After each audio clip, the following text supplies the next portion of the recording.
Ada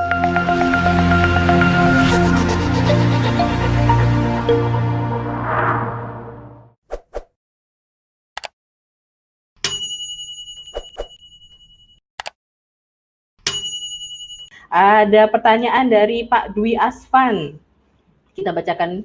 Ada pertanyaan, pencerahannya Ustadz, apa benar peran lingkungan yang isi para pebisnis bisa memacu motivasi kita agar bisa berkembang? Nah, jadi kalau bergabung dengan komunitas bisnis itu apakah bisa memicu kita untuk mengembangkan bisnis, begitu maksud pertanyaannya Pak Muklis. Silakan direspon Pak Muklis. Makasih banyak Pak Dwi Aswan. Pertanyaannya bagus banget ini. Jadi betul sekali karena gini, apa yang kita lakukan, keputusan-keputusan yang kita ambil itu semuanya based on mindset. Berdasarkan mindset yang ada di kepala kita. Ya, berdasarkan keyakinan yang ada di kepala kita. Nah, mindset itu akan terjaga dengan baik ketika kita berada pada lingkungan yang baik. Ya, keyakinan kita akan tumbuh dengan hebat ketika kita berada pada lingkungan-lingkungan yang hebat. Maka lingkungan itu sangat-sangat berpengaruh bagi tumbuhnya mindset-mindset yang tepat pada diri kita.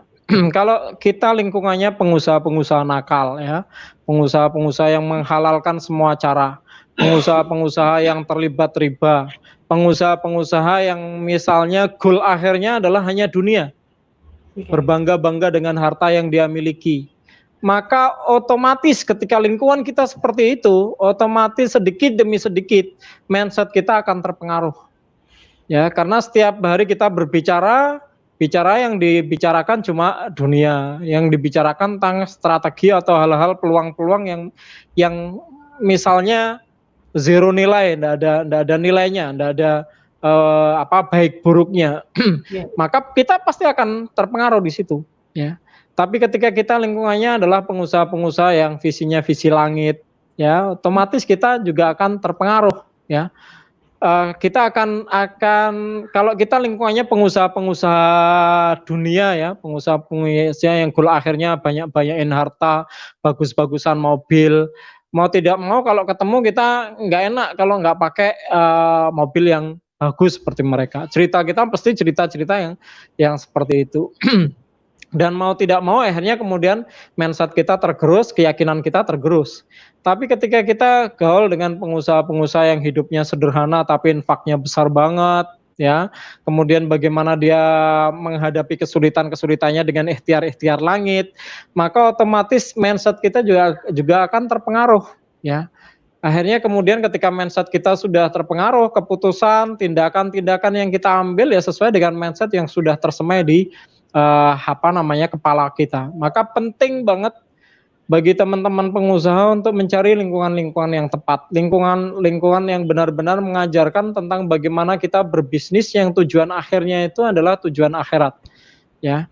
Karena kalau kita berbisnis hitungannya tujuannya cuma dunia, ya, dunia itu tidak akan pernah bisa membahagiakan kita, paling ngasih kesenangan saja. Tapi akan hadir saat-saat ketika kita sudah punya dunia, kita kemudian tidak punya visi langit, kita akan mengalami kehampaan hidup. Ya, kalau hidupnya sudah hampa itu akhirnya kemudian cari kebahagiaannya, cari senang-senangnya dengan hal-hal yang nggak benar, ya, dengan narkoba, apalagi punya uang untuk bisa beli narkoba. Maka ndak sedikit juga pengusaha-pengusaha yang kena narkoba, kena tangkap narkoba. Tapi kalau kita bergaulnya dengan pebisnis-pebisnis yang visinya adalah visi langit, kita akan termotivasi untuk melihat pengusaha itu infak per tahunnya sudah 2 miliar misalnya. Akhirnya kemudian kita akan memperbesar mimpi kita.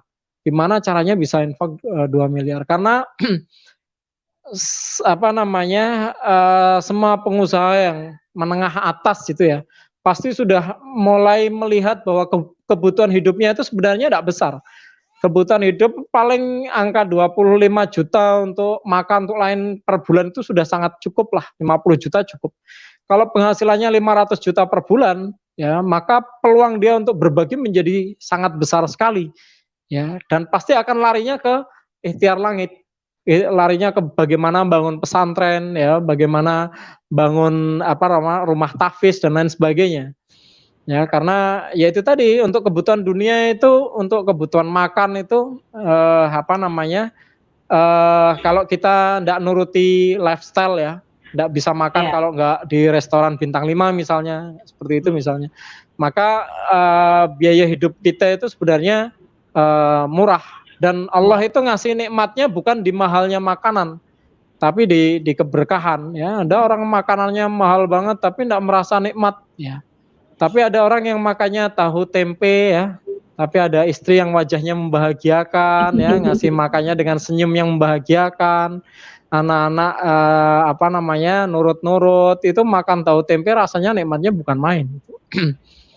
Maka penting bagi teman-teman yang pengen benar-benar berwirausaha dengan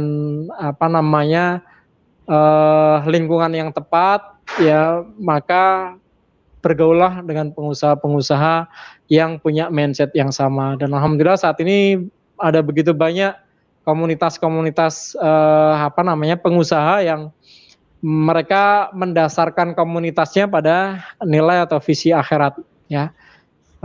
Bergabung ke sana. Salah satunya yang saya juga ada di dalamnya kayak Genpro ya.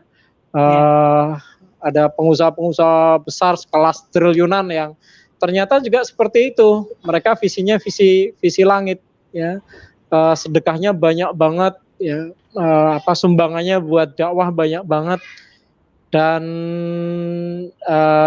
pengusaha modal seperti ini yang kita perlu terus dekati dan serap ilmu sama mindsetnya.